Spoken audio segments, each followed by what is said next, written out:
Hi good morning. सीधा सौदा के आज के इस मंडे एडिशन में आप सबका स्वागत है। और इंटरेस्टिंग हफ्ता, इंटरेस्टिंग दिन हमारे सामने। पहले अपफ्रंट क्यूज दिखा देता हूं। एसजीएक्स निफ्टी कह रहा है हफ्ते की शुरुआत शेड ऑफ ग्रीन के साथ ही होनी है। 20-22 पॉइंट जब मैंने लास्ट चेक करा था मजबूती के साथ खुलने के या फ्लैट से स्लाइटली इन ग्रीन खुलने के इंडिकेशन थे। अभी भी 19-20 पॉइंट ऊपर आपको नजर आएगा। वजह है कि वैसे हम तो रेजिलिएंट थे। जब यूएस पिट रहा था तब भी हम लोअर लेवल से रिकवरी, बॉटम फिशिंग, वो क्या पिटाई में मौके ढूंढ रहे थे। हम रेजिलिएंट था हमारा बदला। पिछले हफ्ते थोड़ा सा मूड बदला, यूएस खुद ही पॉजिटिव हो गया। पिछले हफ्ते अच्छा मूव दिखाया यूएस के बाजारों में, तो हमारे लिए और भी अच्छा ट्रैक्शन मोमेंटम पिकअप करने का मौका मिला। अच्छा मूव और वीकली एक्सपायरी 800 के ऊपर हमने दर्ज करी। 833 के लेवल्स पर फ्राइडे को हम क्लोज हुए थे। यूएस में फ्राइडे को भी मजबूती के साथ कामकाज, 1.25 से 2.25% अक्रॉस बेंचमार्क यूएस के मार्केट्स मजबूत। दिन के हाईज पे जाके वो क्लोज हुए थे। और इनफैक्ट 3 हफ्तों की पिटाई के बाद पिछला हफ्ता यूएस के लिए भी पॉजिटिव वीक ऑन वीक रहा, तो बढ़िया मोमेंटम बना हुआ। हालांकि वो जो वेरिएबल्स हैं उनमें कोई फर्क नहीं है। अभी भी कंसर्न बने हुए फेड की उस 20-21 तारीख की पॉलिसी को लेकर। अभी भी सब लार्जली मान के चल रहे हैं 75 बिप्स का एक और तगड़ा रेट हाइक आने वाला। थर्ड इन क्यू, 2 हो चुके 75 के। पर कहा जा रहा है बाजार ऑलरेडी डाइजेस्ट कर चुका है। जितने भी हॉकिश स्टेटमेंट आ रहे हैं अब गवर्नर्स के, फेड के, इवन फेड चेयर के, किसी के भी आ रहे हो, वो सब 75 बिप्स की तरफ ले जा रहे हैं और 75 बिप्स बाजार में ऑलरेडी डाइजेस्टेड है। तो इवेंट से पहले हमने उसको ऑलरेडी डाइजेस्ट कर रखा है। तो अब थोड़ा सा कवरिंग के मूव्स यूएस में प्ले आउट हो रहे हैं और कुछ नहीं। अब वो बहाने फंडामेंटल ढूंढ लीजिए डेटा वेटा को, लेकिन बेसिकली हो यही रहा है वहाँ पे। वो इंपॉर्टेंट 3900 के लेवल्स हमने एसएनपी पे आपको बहुत डिटेल में समझाए थे चार्ट के थ्रू, क्यों उसकी अहमियत है। वहीं 3906 से घूमा, कवरिंग के मूव्स और अब देखिए वो एसएनपी 4070 के लेवल्स पर आसपास इस समय कामकाज करता हुआ। तो बढ़िया कवरिंग के मूव्स एंजॉय हो रहे हैं। एसजीएक्स निफ्टी लेकिन फ्लैटिश इंडिकेशंस देना शुरू कर चुका है, वो आपकी स्क्रीन पर। खैर समझ लेते हैं आज के लिए भाई स्ट्रैटेजी कैसी रखनी है मार्केट्स को लेकर और कौन से स्टॉक आइडियाज हैं। गुड मॉर्निंग, कैसा रहा? बढ़िया। वो पहले तो गणपति विसर्जन था फ्राइडे सैटरडे, तो उसी में ही निकल गया। खूब भीड़ थी बहुत, मतलब इस बारी कल मैं एक आर्टिकल ही पढ़ रहा था, जो नॉइस लेवल था वो 2 साल के हाई पर था। तो 2 साल तो कुछ बंद ही था। जिसने लिखा उसने नहीं बताया। तो 2 साल से बाद पड़ा हुआ था। लेकिन अगर कोई मुंबई में रह रहा होगा तो उस समय उसने जो वाइब्स थी वो देखने लायक थी। मतलब क्या जबरदस्त रश, क्या जबरदस्त एनर्जी, और वो भी डिस्पाइट इतनी बारिश उस दिन हुई फ्राइडे को, उसके बावजूद भी। खैर, तो अब शुरुआत करते सीधा सौदा की। उसमें जो अलग अलग स्टॉक्स जिनके ऊपर आज आपको फोकस करना है, उसमें इन ग्रीन मेजरली आज सभी स्टॉक्स रहेंगे। पहला नाम जो मेरी तरफ से है वो है एचजी इंफ्रा का। इसमें सिर्फ और सिर्फ न्यूज़ फ्लो के दम पे आप नज़र रखेंगे, जहाँ पे कंपनी को एक कंप्लीशन सर्टिफिकेट मिला है। प्रोजेक्ट है ये हरियाणा में नमूल बाईपास पे इनका एक प्रोजेक्ट है जो इन्होंने कंप्लीट किया है रफली अपने प्रीवियस डेज से, यानी कि जो अनुमानित समय था उससे पहले कंप्लीट किया गया है। करीब 952 करोड़ रुपए का ये प्रोजेक्ट था जिसका कंप्लीशन सर्टिफिकेट कंपनी को मिला है। लो वॉल्यूम स्टॉक है, लेकिन सिर्फ न्यूज़ फ्लो के दम पे आज इसके ऊपर आप नज़र रखेंगे, बाकी कोई ट्रिगर नहीं है। दूसरा नाम है जीआईपीसीएल का। जीआईपीसीएल को भी चुनने की वजह सिर्फ इससे रिलेटेड न्यूज़ फ्लो है, जहाँ पे कंपनी के बोर्ड की तरफ से एक अप्रूवल आया है। कंपनी ने एक 244 करोड़ रुपए का कॉन्ट्रैक्ट केईसी को दिया है। इस पर इम्पैक्ट केईसी पर भी आ सकता है, लेकिन क्योंकि कंपनी का केपेक्स जो है वो जीआईपीसीएल का एग्जीक्यूट हो रहा है और कंपनी ने ये बात ईयर मार्क भी कर रखी है, तो इसलिए शायद इसके ऊपर एक मूव आता दिखाई पड़ेगा। तो आपको नज़र रखनी होगी केईसी इंटरनेशनल के ऊपर, जहाँ पे कंपनी को एक ऑर्डर मिला है 244 करोड़ रुपए का, और जो ऑर्डर है वो जीआईपीसीएल ने दिया। तो दोनों स्टॉक जो होंगे वो इन फोकस रहेंगे। और ये कंपनी का जो ऑर्डर है ये सोलर विंड हाइब्रिड प्रोजेक्ट के लिए कंपनी को मिला है। रन ऑफ कच्छ में कंपनी ये प्रोजेक्ट को एग्जीक्यूट करेगी। तो केईसी इंटरनेशनल इस लिहाज से आप नज़र रखेंगे। एक इंटरेस्टिंग नाम है ओबरॉय रियल्टी का। ओबरॉय रियल्टी के साथ साथ आप तमाम मुंबई बेस्ड रियल एस्टेट कंपनियों पर भी नज़र रखेंगे। पहली वजह तो ओबरॉय रियल्टी ऑलरेडी साल के ऊपरी स्तरों पर कामकाज कर रहा है, एक स्ट्रॉन्ग मोमेंटम के अंदर है। दूसरा, कंपनी ने 3060 वेस्ट प्रोजेक्ट में 2 यूनिट बेचे हैं जिनकी वैल्यू करीब 150 करोड़ रुपए, यानी 75 करोड़ रुपए में एक यूनिट कंपनी ने बेची है। 95,000 रुपये पर स्क्वायर फीट रियलाइजेशन इस प्रोजेक्ट की तरफ से आ रहा है। तो इस तरह के ऊबर लग्जरी प्रोजेक्ट, इस तरह के सुपर लग्जरी प्रोजेक्ट जो है कंपनी बेच रही है वर्ली एरिया में। तो बहुत ही स्ट्रॉन्ग रियलाइजेशन कंपनी की तरफ से, और इस तरह की बड़ी मार्केट डोमिनेंट स्पेस के अंदर कंपनी आके ये प्रोजेक्ट बेच रही है, तो ये कंपनी के लिए अच्छा ट्रिगर बनेगा। तो आप इस पर नज़र रखें। वैसे भी शेयर ऑलरेडी ईयर हाई के आसपास कामकाज कर रहा है। और उसके अलावा एक नाम रहेगा ITC। इसको भी चुनने की वजह कि ये भी साल के ऊपरी स्तरों पर ही कामकाज कर रहा है, और जिस तरह से इसने मोमेंटम पकड़ा है, ये डे हाई और साल के हाई के आसपास ही बंद हुआ भी है। तो लगातार जो तेज़ी इसमें बनी हुई है वो शायद ट्रैक्शन कंटिन्यू करेगा। तो उस लिहाज से आपको ITC पे भी नज़र रखनी चाहिए। सिगरेट और FMCG दोनों ही इस बिजनेस की तरफ से स्ट्रॉन्ग ग्रोथ मोमेंटम पकड़ रहा है, और अदरवाइज भी एक लंबे अंतराल के बाद जब मूव लिया है तो नए ऊपरी स्तरों पर है। बाजार में बस भी है इसके डीमर्जर बिजनेस को लेकर, लेकिन वो बहुत समय से ऑलरेडी चल भी रही है। तो ITC के ऊपर आप नजर रखेंगे। चौथा स्टॉक मेरी तरफ से होगा। ओके, चलिए शुरुआत करी मैंने पहले तो ONGC के साथ। क्रूड वैसे बहुत ज़्यादा सपोर्टिव नहीं है। क्रूड 92 प्लस $93 की तरफ बढ़ रहा था, लेकिन अब वो ऐसा नहीं है कि वो पास पड़ा हुआ है, पर फिर भी क्रूड की अपनी टेलविंड्स हैं। तो कच्चा तेल हो गया। दूसरा, वीकेंड पे खबरें आ रही थी भाई इन्होंने 6 कॉन्ट्रैक्ट्स साइन करे हैं डिस्कवर्ड स्मॉल फील्ड्स के लिए, जिसमें 4 कॉन्ट्रैक्ट सोल बिडर के तौर पे, 2 कॉन्ट्रैक्ट्स IOC के साथ पार्टनरशिप के तौर पे।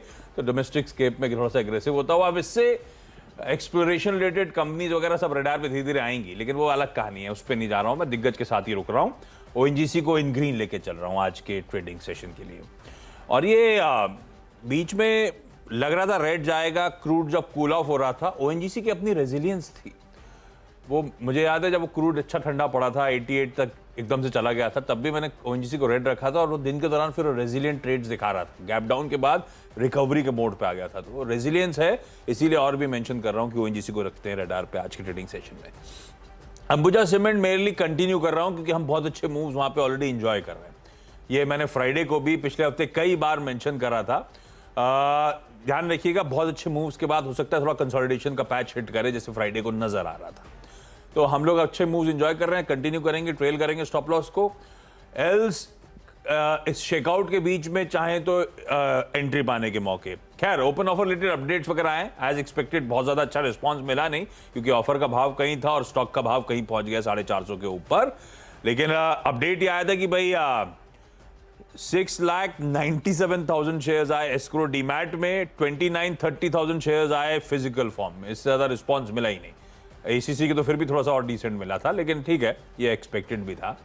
तो अंबुजा सीमेंट रखिए रडार पे। अब एक बड़े कॉन्ग्लोमरेट का हिस्सा, ये स्टॉक्स शायद अब वापस फोकस में आए, पर हम इस एंटिसिपेशन में अच्छे मूव्स ऑलरेडी एंजॉय कर चुके हैं, तो थोड़ा सा वॉच आउट करिएगा। हिंदुस्तान एरोनॉटिक्स फिर मेंशन कर रहा हूं, कई बार मेंशन होता रहा है। HAL BL सीधा सौदा में, चैनल पे, अलग अलग प्रोग्रामिंग में HAL को लेकर फिर अपडेट आता हुआ कि मॉर्गन स्टैनली की जो इमर्जिंग मार्केट्स पोर्टफोलियो है उसमें इसको शुमार करा गया है। तो EM पोर्टफोलियो जो पैसिव फंड्स ट्रैक करते हैं, उनके फ्रेश इनफ्लोज और भी HAL की तरफ डाइवर्ट होते हुए नजर आएंगे। तो HAL स्वीट स्पॉट में वैसे ही बना हुआ है, और ये शायद मोमेंटम और तूल पकड़ता हुआ नजर आए। अच्छी कंपनी है, नॉट नेसेसरली इस डेवलपमेंट के चलते आज ही एक्शन में आ जाएगी। अच्छे मूव्स एंजॉय कर रहे हैं, कहीं भी करेक्टिव फेज नजर आए तो वैसे भी रडार पे रखिएगा, पर आई एम होपिंग आज भी शायद इन ग्रीन ये स्टॉक ट्रेड करता हुआ नजर आए। तो ये वो 3 दिग्गज स्टॉक्स जिनके साथ इस समय सीधा सौदा की मैं शुरुआत कर रहा हूं। अच्छा, जो 2 नाम मेरी तरफ से हैं वो दोनों के दोनों वो स्टॉक्स हैं जो कि ऑलरेडी ईयर हाई के आसपास हैं और ऑलरेडी बड़ा मोमेंटम दिखा रहे हैं। पहला है टाटा इन्वेस्टमेंट। इसका जिक्र कम होता है और इसमें वॉल्यूम भी थोड़ा कम होता है, लेकिन ये टाटा समूह की इन्वेस्टमेंट आर्म है जो अलग अलग कंपनीज में होल्डिंग रखती है। तो नए साल के ऊपरी स्तरों पे शेयर कामकाज कर रहा है, और इनफैक्ट 900 साढ़े 900 रुपये से जो इसमें तेज़ी बनी है वो 1800 रुपये के आसपास पहुंच गई है। ये तेज़ी का जो ट्रेंड है शायद और कंटिन्यू कर सकता है। ग्रुप अच्छा है, कंपनी अच्छी है, पेडिग्री अच्छी है, और जो मोमेंटम है ये शायद अभी भी और कैरी फॉरवर्ड करेगा। स्लो एंड स्टेडी मूवर है, लेकिन आराम आराम से शेयर अपना नया ऊपरी स्तर ब्रीच करता हुआ दिखाई पड़ेगा। तो यहाँ पर भी आप नज़र बनाकर रखिएगा। और एक विनाइल केमिकल, ये स्टॉक ने भी बढ़िया तेज़ी दिखाई है और बीते सत्र में लास्ट आवर में एक ज़ोरदार तेज़ी के साथ साल के ऊपरी स्तरों पर बंद हुआ है। जिस तरह का लास्ट आवर में इसमें एक मूव देखने को मिला था और जिस तरह के लास्ट आवर के मूव के साथ ही तेज़ी में बंद हुआ, वो शायद अभी भी कैरी फॉरवर्ड करेगा। सेक्टर में करीब करीब प्रेजेंट में 33 का मल्टीपल और फॉरवर्ड में ये करीब 25 के मल्टीपल पे ट्रेड कर रहा है। तो शायद ये जो मोमेंटम है और वैल्यू सपोर्टिव है वो शायद पैन आउट कर सकती है। कंपनी नई केपेक्स पे भी काम काज कर रही है और इनपुट कॉस्ट का इम्पैक्ट भी थोड़ा कम हुआ है। तो ये दोनों चीज़ें भी कंपनी के लिए बतौर टेलविंड काम कर सकती हैं। तो अगर दो नाम और आप चुनना चाह रहे हैं तो उसमें से टाटा केमिकल, टाटा इन्वेस्टमेंट और विनाइल केमिकल, इन दो स्टॉक के ऊपर भी आपको नज़र बना के रखनी होगी। ओके अच्छा, आगे बढ़ता हूं। बाकी के स्टॉक्स आपकी स्क्रीन पर एक एक करके आएंगे। डॉक्टर साहब दिखाइए जरा। हाँ, बजाज। अच्छा, ये सब कंटिन्यू हो रहे हैं टीम में, याद रखिएगा। ये फ्राइडे की प्रॉफिट बुकिंग ऑलरेडी आ चुकी है इन स्टॉक्स में। बजाज फिनसर्व को फिर ग्रीन लेके चल रहा हूं। वो बेसिकली कुछ नहीं, ये तरीका हो गया आपको ये भी बताने का कि कल ये सब रडार पर रहेंगे स्टॉक्स, तो आज शायद हरकत में आए, ना भी आए तो आप अपने स्क्रीन पर ऐड करके रखिए। कल एक्स डेट है वो बोनस और स्टॉक स्प्लिट की, कल 13 सितंबर। हाँ, 13 सितंबर एक्स डेट, आज आखिरी दिन। कल से एडजस्टेड भाव आपको स्क्रीन पे प्ले आउट होते हुए नजर आएंगे। 1 for 1 का बोनस एक शेयर को 5 में तोड़ा है स्प्लिट के तौर पे, तो तगड़ा वो एडजस्टमेंट आपको कल स्क्रीन पे प्ले आउट होता हुआ नजर आएगा। केयर रेटिंग्स का वो जो 10 रुपए का डिविडेंड डोल आउट है, प्लस वो बायबैक जो शेयर का कर रहे हैं 515 के भाव पर, वो उसकी एक्स डेट कल है। 750 वाला स्टॉक था, उसको सपोर्ट करने के लिए बायबैक का अनाउंसमेंट इस कंपनी ने कर रहा था। फ्राइडे को हरकत में आने की कोशिश कर रहा था ये स्टॉक। क्विक हील टेक्नोलॉजीज, ये इसका एक्स डेट जो है कल बायबैक को लेकर है और उसमें 50 लाख शेयर्स 300 के भाई, मैंने फ्राइडे को भी मेंशन करा हुआ, याद रखिएगा। 50 लाख शेयर्स 300 के भाव में 150 करोड़ रुपए का बढ़िया टेंडर रूट के जरिए वो बायबैक की तैयारी हो रही। 80 रुपए ऊपर है और अच्छा खासा यहाँ पे चंक है जो ये बायबैक करने का मन बना रहे हैं टेंडर रूट के थ्रू। तो शायद ये स्टॉक को भी आज रख लीजिए रडार पे। पर लाइकवाइज ये बजाज फिनसर्व क्विक हील फ्राइडे को अच्छे मूव्स नहीं दिखा पाया था। जब प्रॉफिट टेकिंग आई थी बाजार में, ऊपरी से जब बाजार ठंडा पड़ा था, ये स्टॉक भी ठंडे पड़ते हुए नजर आए थे। तो इससे वॉच आउट करिएगा, देखिएगा एक्शन पिकअप हो रहा है तो आपका फाइनेंशियल एडवाइजर कहे तो देखिएगा। अदरवाइज ये भी ध्यान रखिएगा, आज ले लिया और रख लिया तो आप फिर उसके लिए एलिजिबल हो जाएंगे, आप चाहे ना चाहें। तो ये आपका कॉल। पर ये तीनों स्टॉक्स आज रडार पर रखनी चाहिए। कल इंटरेस्टिंग एक्स डेट्स हैं इन तीनों की, इसीलिए मेंशन कर रहा हूँ। अब देख रहे हैं सीधा सौदा, और अब तक हम लोगों ने आपको 6 स्टॉक रिकमेंड किए हैं, 6 स्टॉक्स पे बातचीत की है, जहां पर आप इन ग्रीन कामकाज होते हुए देख सकते हैं। अच्छा, आगे बढ़ने से पहले वो एस50 लेकर आइए, क्योंकि करीब करीब 30-35 अंकों के आसपास की, 20-22 अंकों के आसपास की बढ़त जो थी वो शुरुआती कारोबार में देखने को मिल रही थी। और सो फार भी एस50 जो तेज़ी है वो ऑलमोस्ट फिजल आउट होकर बिल्कुल फ्लैट कामकाज कर रहा है। 17,844 का जोन है, 2 अंकों के आसपास की बढ़त एसएक्स निफ्टी में अब फिलहाल देखने को मिल रही है। थोड़ी देर पहले आशीष ने एक बार बजाज फिनसर्व की बात की थी, उसको भी स्क्रीन पर लेकर आइए। बजाज फिनसर्व के साथ एक बहुत इंटरेस्टिंग चीज़ होगी आशीष, ये मैं लास्ट टाइम भी नंबर से देख रहा था, पूरे बजाज ग्रुप में अराउंड 5 कंपनियां जो इनकी लिस्टेड हैं, उसमें इस एडजस्टमेंट के बाद सबसे बड़ी इक्विटी होगी। बजाज फिनसर्व की जो मौजूदा इक्विटी 10 में टूट जाएगा ना ये। हाँ, बजाज जो फिनसर्व की मौजूदा इक्विटी है उसके लिहाज से ये लोग महज 61% के आसपास की प्रमोटर की होल्डिंग है और टोटल नंबर ऑफ शेयर्स जो हैं वो करीब करीब 16 करोड़ के आसपास के हैं। तो 16 करोड़ बटेंगे पहले 5 में और फिर वो बढ़ जाएंगे एक और एक होकर डबल होकर, तो 75 करोड़ बनेंगे 5 बनने के बाद, और उसके बाद 1:1 लगकर करीब 150 करोड़ के आसपास के शेयर हो जाएंगे। तो इस तरह की इतनी बड़ी इक्विटी किसी बजाज के स्टॉक की नहीं है, तो ये इतनी बड़ी इक्विटी वाला पहला स्टॉक बनेगा उस समय पर। तो इतने सालों की हिस्ट्री में पहली बार बजाज फिनसर्व की तरफ से कुछ एडजस्टमेंट दिख रहा है आपको, और वो एडजस्टमेंट का इम्पैक्ट आता हुआ दिखाई पड़ सकता है, तो उस लिहाज से भी आप नज़र रखेंगे। लेकिन आज के लिए जो ये एडजस्टमेंट है उससे ठीक पहले 13 तारीख को एक्स डेट है और उससे ठीक पहले आप स्टॉक को ट्रेड करते हुए देखेंगे, तो ये भी इसलिए भी इसमें मूव आता हुआ दिखाई पड़ सकता है। अच्छा, जो मेरी तरफ से 2 नाम हैं वो है पीवीआर और आइनॉक्स। एक बोल्ड कॉल के तौर पे आप इन्हें देख सकते हैं। वैसे तो ये स्टॉक में उम्मीद लग रही थी कि शायद फ्राइडे को ही आइनॉक्स घूम जाएगा, क्योंकि आइनॉक्स कैश मार्केट का स्टॉक था और पीवीआर शॉर्ट हुआ था एफएनडो साइड पर। तो जिस तरह की गिरावट्स में देखी गई थी, लग रहा था कि सेकेंड हाफ में आइनॉक्स के अंदर कुछ रिकवरी आनी चाहिए, लेकिन आई नहीं। दोनों ही डे लो के आसपास बंद हुए। 5.5% का फॉल, वो न्यूज़ फ्लो तेज़ आया, नई मूवी के रिव्यूज़ ख़राब आए, उस रिव्यूज़ के बाद स्टॉक में तेज़ प्रेशर बनता हुआ दिखाई पड़ा। ओवर द वीकेंड बहुत सारे न्यूज़ डेवलपमेंट आए मूवीज़ को लेकर। लोगों का मानना है कि मूवी में उतना कोई डैमेज नहीं है, शायद बिजनेस वापस रिवाइव कर रहा है। एक मिक्स काइंड ऑफ रिव्यूज़ आ रहे हैं। रादर उतने सीवियर डैमेज नहीं थे जितने सीवियर आपने फ्राइडे की फर्स्ट हाफ में सुने थे।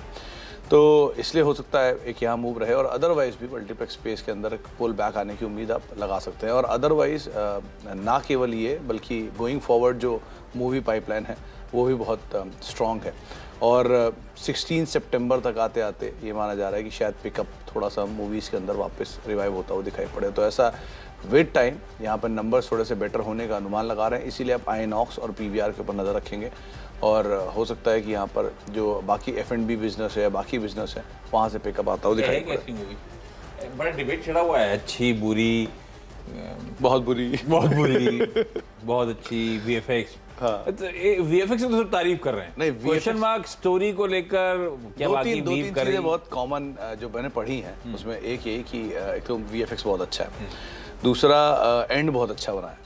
अब पता नहीं क्या है, मैंने देखा नहीं है, लेकिन उसका सुना है कि एंड बहुत अच्छा बना है, जो भी उसका एंड है कि वो सब पार्ट 2 में वो एक्सपेक्टेशन माउंट हो रही है, और प्लस शाहरुख खान का कैमियो बहुत ज़्यादा बढ़िया माना जा रहा है उसमें, तो ऑब्वियस ही बात है। तो ये 2-3 चीज़ें हैं। अब आगे तो इसके बारे में ज़्यादा तभी पता चलेगा जब मूवी देखी जाएगी, लेकिन तब तक के लिए जो फीडबैक आ रहा है वो उतना ख़राब नहीं है जितना वो 2 स्टार रेटिंग के नाम पे उस दिन PVR पे बिकवाली आई थी। तो शायद वो उतना डैमेज जो एक देखा है वो एक पुल बैक, लेकिन एक क्विक ट्रेड होगा अगर आप इसमें एंटर करते भी हैं, तो ये बहुत ज़्यादा सस्टेन करेगा भी नहीं वापस पुल बैक को, तो बहुत क्विक ट्रेड्स के अंदर आपको यहाँ लेना होगा। अच्छा, इसके अलावा 2 नाम जो आएंगे वो आएंगे लिकर स्पेस से, एक है रेडिको खैतान और दूसरा है GM ब्रिवरीज। रेडिको खैतान आपकी स्क्रीन पर है, 5% की तेज़ी। ये लास्ट वीक आशीष ने इसका जिक्र किया था, और ये बहुत बार जिक्र करने के बाद उसी दिन चला जिस दिन इसका आशीष ने जिक्र किया। उसकी वजह एक तो ये वैल्यू बाय था, क्योंकि ऑलरेडी बहुत ज़्यादा टूटा हुआ स्टॉक है, ये 1200-1300 रुपये से टूट के ये 900 रुपये की रेंज में आ गया था। तो वो पहले रेडिको खैतान लेके आए, तो वो 900 रुपये का रेंज में जो आया हुआ स्टॉक था उसमें एक पुल बैक देखने को मिला, और 5% की तेज़ी के साथ करीब करीब वापस 1100 के आसपास पहुँच गया। स्ट्रॉन्ग डील पाइप, मतलब स्ट्रॉन्ग प्रोडक्ट तो है ही इनके पास, पाइपलाइन बढ़िया है, मार्केट शेयर डोमिनेंट है, और जिस तरह की गोइंग फॉरवर्ड डिमांड आ रही है वो एक बड़ा ट्रिगर रहेगा। दूसरा, GM ब्रिवरीज को चुनने की वजह है लोकल कंपनी की प्रेजेंस महाराष्ट्रियन मार्केट में, और महाराष्ट्रियन मार्केट में अब क्योंकि जो टाइम फ्रेम बदल रहा है, फेस्टिव डिमांड की तरफ वापस अब हम पिकअप कर रहे हैं। इनफैक्ट मतलब आप ऐसे समझिए कि बहुत समय से जो डिमांड यहाँ अटकी हुई थी वो वापस रिवाइव करने की बातचीत अब दोबारा उठ रही है, तो उस लिहाज से आप नज़र रखेंगे। GM ब्रिवरी ये भी बहुत ज़्यादा टूटा हुआ शेयर है ऊपरी स्तरों से, और कंपनी की महाराष्ट्र में डोमिनेंस है, तो कुछ भी पिकअप वापस रिवाइव करता है डिमांड के अंदर तो इसके ऊपर शायद इम्पैक्ट आता हुआ दिखाई पड़ेगा। तो GM ब्रिवरीज भी आपके फोकस अडार रहेगा, यहाँ पर हो सकता है एक अच्छा मूव बनता हुआ दिखाई पड़ेगा। सिनेमा और दारू मंडे को क्यों? वीकेंड का वो सिनेमा तो फ्राइडे का छूट गया था, बहुत ज़्यादा पिटाई हो चुकी थी। वैसे पता है GM के लिए बहुत बढ़िया ट्रिगर था कि जो जब मैं निकला सैटरडे संडे को, जब पूरा हो गया गणपति उत्सव एंड ऑल, तो वापस लिकर शॉप्स में बहुत मासिव रश आ गया जो बहुत दिन से नहीं था। तो रियलाइज़ हुआ विद टाइम कि अच्छा शायद जो लोग रुके हुए या अटके हुए थे वो डिमांड वापस रिवाइव कर रही है। ये मल्टीप्लेक्स का ये इशू है, 4-6 वीकेंड से कुछ कर नहीं पाए हैं, एक भी मूवी नहीं देखने लायक नहीं थी, तो शायद वो कंपल्शन के चक्कर भी लोग निपटा रहे हैं। चलो देखा जाएगा कैसी भी हो। 16 तारीख को वैसे भी नेशनल सिनेमा डे माना जाता है, तो उस दिन 16, हाँ इसी हफ्ते तो आने वाला है। 75 रुपए की टिकट, 75 रुपए की टिकट मिलती है सस्ती, तो वैसे भी डिमांड बहुत पिकअप करती है उस टाइम पे, तो वॉल्यूम तो वैसे ही आ जाएगा। चेक करा PVR 75 में दे रहा है क्या फ्राइडे का? 75 आइनॉक्स अभी टिकट चेक नहीं किया, चेक कर लीजिए भाई। 75 रुपए वर्ल्ड सिनेमा डे के। जनरली तो होता है सारे सिनेमाघर 75 रुपए का टिकट रखते हैं, देख लीजिए पता नहीं PVR ने कराई नहीं, चेक करना। वो मैं भी बैठ के चेक बताना जरा। अच्छा चलो मैं बाकी के स्टॉक्स आपको सामने अपडेट कर देता हूँ। RK फोर्जिंग, रामकृष्ण फोर्जिंग्स रखिए रडार पे। आज बोर्ड मीट है, वो जो फंड रेजिंग करना चाहते थे, फंड रेजिंग इक्विटी इशुएंस के जरिए, वारंट्स, प्रेफरेंशियल इशू के जरिए आज फंड रेजिंग की तैयारी हो रही है, तो आज एक बोर्ड मीट का आउटकम सामने आएगा, इसीलिए रख रहा हूँ रडार पे। पिछले हफ्ते डेयरी स्टॉक्स मेंशन कर रहे थे, और ज्यादातर सारे डेयरी स्टॉक्स में बहुत बड़े बड़े ग्रीन कैंडल ऑलरेडी बन चुके हैं आज के इवेंट से पहले, ध्यान रखिएगा। तो छोटी एक डेयरी स्टॉक लेके चल रहा हूं, इसमें भी बड़ा अच्छा मूव आ गया है, तो नॉट नेसेसरली आज भी अपटेक आएंगे, पर सबसे बाकी अदरवाइज सब में ऐसा ही है। वो हेरिटेज फूड्स वगैरह भी ऐसे ही मूव दिखा रहे हैं, सिर्फ उमंग डेयरीज को लेके जा रहा हूं, बाकी सब हटा रहा हूं आज क्योंकि छोटा प्ले है। पर मुझे लगता है सारे मूव्स ऑलरेडी पिछले हफ्ते आ गए हैं, इसलिए वॉच आउट करिएगा, कोई इनिशिएट करने की कुछ जरूरत नहीं है। पर ये डेयरी कंपनी इसीलिए क्योंकि जो पिछले शो में हम लोग स्टॉक्सी न्यूज में मेंशन कर रहे थे कि पीएम मोदी आज सुबह 10:30 बजे वर्ल्ड डेयरी समिट का इनॉग्रेशन करने जा रहे हैं। ये नोएडा में होने जा रही है और ऑलमोस्ट 5 डिकेड्स बाद इंडिया लौट के आई है वर्ल्ड डेयरी समिट और बहुत जोर शोर से इसकी तैयारी हो रही है। तो आज इस हफ्ते ये डेयरी स्टॉक शायद रडार पर रहे, काफी टेक्नोलॉजी ट्रांसफर वगैरह ये सब की तैयारी शायद होती हुई नजर आए। पर छोटी कंपनी है, रखिए रडार पे, लेकिन सिर्फ ऐड करिए डेयरी स्टॉक्स को। पिछले हफ्ते हमने ऑलरेडी अच्छे मूव्स, अच्छे वॉल्यूम्स के साथ मूव्स ऑलरेडी एंजॉय कर रखे हैं, ये वर्ड ऑफ कॉशन। जाते जाते 2 आईटी स्टॉक्स, फ्राइडे को आईटी में बढ़िया कवरिंग के मूव्स एंजॉय होना शुरू हुए। 2 आपके सामने रख रहा हूं, ये 2 स्टॉक्स जो बहुत beaten down mid cap IT stocks हैं, जिनमें फ्राइडे को शॉर्ट कवरिंग के मूव्स इनिशिएट हुए। पर्सिस्टेंट सिस्टम 3.5% उछलता हुआ फ्राइडे को नजर आया था। ये वो 5000 वाला स्टॉक है जो 3100 के लोज, पर्सिस्टेंट रखिए स्क्रीन पे, 3100 के लोज वहां से अब घूमना शुरू हुआ है, बहुत पिटा हुआ। तो होपिंग आज भी शायद ये आईटी में कुछ बार्गेन हंटिंग कंटिन्यू हो, कुछ शॉर्ट कवरिंग के मूव्स आएंगे, इसीलिए मेंशन कर रहा हूं। पर ऐसा हो रहा है कि नहीं हो रहा है, ये आपको ट्रेंड बाजार खुलने के बाद पता चलेगा, तब आप डिसाइड करिएगा। दूसरा, ऐसे ही एम्फोसिस को उठा के लेकर आइए स्क्रीन पे। ये दोनों में फ्राइडे को बढ़िया शॉर्ट कवरिंग के मूव्स प्ले आउट हुए थे। एम्फोसिस ऑलमोस्ट 3700 वाला स्टॉक 2100 के आसपास चल रहा है, 2000 के आसपास तो इसके साल के लोज थे। तो ये सब साल के लोज से आप घूम रहे हैं, कवरिंग के मूव्स एंजॉय कर रहे हैं। और आज ग्लोबल क्यूज में सबसे अच्छी पॉकेट जो डिलीवर करके दे रही है वो नैस्डैक की है। वो आईटी स्टॉक्स वहां पे, टेक्नोलॉजी स्टॉक्स वहां पे अच्छे मूव्स डिलीवर करके गए, तो थोड़ा सा वो शायद टेलविंड भी मिल जाए इन स्टॉक्स को, इसीलिए कुछ कवरिंग के मूव्स होपिंग आज देखने को। चलिए भाई, ब्रेक के बाद आपका स्वागत है। मेरी 10 की सीधा सौदा की टीम आप लोगों की स्क्रीन सब ग्रीन है, ये मैंने नोटिस नहीं करा था, सब सब ग्रीन। ओएनजीसी कच्चा तेल कह लीजिए, वो डोमेस्टिक जो डील स्टिच कर इन्होंने, इसीलिए इन ग्रीन लेके चल रहा हूं। अंबुजा सीमेंट रडार पे कंटिन्यू होता हुआ फ्राइडे के बाद। HAL, इसका इंक्लूजन मॉर्गन स्टैनले के इमर्जिंग मार्केट इंडेक्स में, इसीलिए। बजाज फिनसर्व, केयर रेटिंग, क्विक हील, कल की इंपॉर्टेंट एक्स डेट से पहले आज मेंशन। आरके फोर्जिंग्स के आज बोर्ड मीट, जिसमें फंड रेजिंग की तैयारी। उमंग डेयरी से बहुत कल फ्राइडे को चल गया, जरा वॉच आउट करिएगा, बस इसीलिए क्योंकि आज सुबह 10:30 बजे वर्ल्ड डेयरी समिट का इनॉग्रेशन पीएम करने जा रहे हैं। इस हफ्ते सारी डेयरी स्टॉक रडार पर रहेंगे। पर्सिस्टेंट सिस्टम, एम्फोसिस, क्योंकि वो आईटी में बढ़िया मूव्स फ्राइडे को हमने एंजॉय करे, होपिंग वो शॉर्ट कवरिंग आज भी कंटिन्यू होगी। जो मेरी तरफ से नाम है वो भी सभी आपको इन ग्रीन ही दिखाई पड़ेंगे, जहाँ पे न्यूज़ फ्लो का इम्पैक्ट और मोमेंटम को कैप्चर करने की कोशिश की गई है। HG इंफ्रा, जहाँ पे कंपनी का प्रोजेक्ट कंप्लीशन सर्टिफिकेट मिला है। GIPCL और KEC, यहाँ पर KEC को आप रडार पर रखिएगा और GIPCL को भी, जहाँ पर कंपनी ने कॉन्ट्रैक्ट दिया है KEC को, तो ये दोनों भी इम्पैक्ट रहेगा। ये रन ऑफ कच्छ में एक प्रोजेक्ट बनाने को कॉन्ट्रैक्ट है। ओबरॉय रियल्टी और साथ साथ तमाम मुंबई बेस्ड जो रियल एस्टेट कंपनीज हैं उन पर नज़र रखिएगा। इन्होंने एक बड़ा मासिव 150 करोड़ रुपए में 2 प्रोजेक्ट बेचे हैं वर्ली में। एक लग्जरी, सुपर लग्जरी प्रोजेक्ट है ये, और 95,000 रुपये स्क्वायर फीट के दाम पर ये प्रोजेक्ट का रियलाइजेशन है, तो उसलिए एक अच्छे एवेन्यूज बन सकते हैं। ITC जो कि स्ट्रॉन्ग मोमेंटम में है, साल के ऊपरी स्तरों पे है। टाटा इन्वेस्टमेंट जो कि साल के ऊपरी स्तरों पे है। विनाइल केमिकल जो कि साल के ऊपरी स्तरों पे कामकाज कर रहा है, तो शायद जो मोमेंटम बना है इनमें अभी भी कैरी फॉरवर्ड हो सकता है। PVR आयनॉक्स जो शुक्रवार की तेज़ बिकवाली थी, उसके बाद वापस पुल बैक प्ले हो सकते हैं, लेकिन एक क्विक ट्रेड रहेंगे, उस लिहाज से आप नज़र रखें। रेडिको खैतान जो कि ऑलरेडी 5% की ज़ोरदार तेज़ी में रहा है, वापस अपनी तेज़ी को रिज्यूम कर रहा है। और GM ब्रिवरीज, ये भी एक फॉलो अप बाइंग दिखा सकता है, जो लिकर स्पेस में बाकी कंपनी दिखाई है उस लिहाज से, तो आप उस लिहाज से नज़र रखिए GM ब्रिवरीज और रेडिको खैतान पर भी।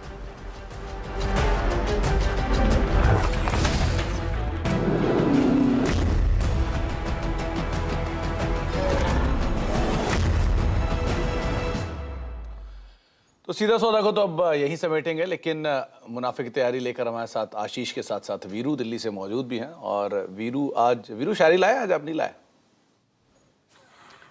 नहीं, आज शायरी नहीं है सुमित। आज थोड़ा सा आई थिंक एक स्पेस दिया है मैंने। आई मीन तुकबंदी बहुत सटीक नहीं थी, हालात बहुत, अगर आप देखें, स्पष्ट नहीं थे। लेकिन आपकी टीम को देखकर और आशीष की टीम को देखकर मैं शुक्रवार को बिल्कुल नहीं भूल पा रहा था। यकीन मानिए, रेडिको खैतान और तमाम, अगर आप देखें लिक्विड स्टॉक्स, PVR आपने शामिल किया, और उसको देख के बिल्कुल भी फीलिंग नहीं आ रही थी कि शायद आज जो सोमवार है, पूरी की पूरी फ्राइडे की फीलिंग। बहरहाल आशीष, गुड मॉर्निंग। जैसे जैसे आप लोग बात कर रहे थे, SGX निफ्टी लुढ़का जा रहा था, और लीजिए आपकी स्क्रीन पे लाल रंग में अब SGX निफ्टी आशीष? ये वीकेंड तो बड़ा था, 2 दिन पूरे थे, शायरी क्यों नहीं? नहीं, आज एनवायरनमेंट ना बहुत, अगर आप देखें, मुझे अप्रोप्रिएट नहीं लगा था शायरी के लिए। तुकबंदी बहुत, अगर आप देखें, सटीक नहीं मिल रही थी, इसलिए मैंने कहा ठीक है, तो शायद माइंड तैयार। शॉर्ट ऑफ वर्ड्स कभी कभी हो जाता है मामला, है ना? हाँ, ना ठीक है, कभी कभी चलता है। चलिए, या SGX निफ्टी फ्लैट ओपनिंग के सोमवार के दिन इंडिकेशंस देता हुआ, ये हफ्ते की शुरुआत एकदम फ्लैट, जहां फ्राइडे को बंद हुए थे वहीं पे होने की तैयारी हो रही है। तो ऐसे में कुछ कह रहा आप? वीरू का मैं ट्विटर हैंडल अभी देख रहा था। हाँ, वीकेंड पे चाय वाय की फोटो तो खूब डाल रहे थे। हाँ, ये आजकल चाय की, किसी दिन वो क्या कहते इडली डोसा, स्प्राउट्स की, हेल्थ कॉन्शियस हो रहे हैं आजकल, और चाय पीने सुबह सुबह बाहर निकल जाते हैं घर छोड़ के। कुल्हड़ उल्लड़ में चाय पी रहे। हाँ, कुल्हड़ में चाय पीना किसी आंटी की। आंटी की मेंशन करना जरूरी था। इमेज में था ना, आंटी को कोई सोसाइटी के पास बनाती हैं क्या वो? हाँ, देखिए, एक नसीब अच्छा है अपना कि हमारे सोसाइटी के पास नोएडा अथॉरिटी के बहुत सारे, अगर आप देखें, पार्क्स हैं। तो उसमें आशीष सुबह सुबह वक्त गुजारने का मौका मिलता है। और अगर वीकेंड पे भी जल्दी उठ जाओ ना 6 बजे के आसपास, तो आपका वीकेंड का जो ड्यूरेशन है ना, वो बढ़ जाता है। ये तो सही है। 1 घंटा अकेले स्पेंड करो, चाय पियो, वक्त गुजारो अपने आप, अपने साथ, बड़ा अच्छा महसूस होता है। And specially Ashish, September mid से लेकर मार्च मिड या फिर फरवरी एंड तक दिल्ली NCR की मॉर्निंग वॉक, हल्का सा ठंडा मौसम दिल को लुभाता है, आप यकीन मानिए। दिल्ली NCR में बड़े बड़े पार्क्स, और कुछ दिन पहले ये बता रहे थे कि यहाँ पे फ्लैट की कीमतें कहाँ पहुंच गई, जगह की कितनी कमियां। आऊंगा ओबरा रियल्टी की उस न्यूज पे भी हम लोग आगे बातचीत करेंगे, लेकिन ये सब चर्चाएं आगे। शुरुआत इस वक्त की टॉप हेडलाइंस के साथ।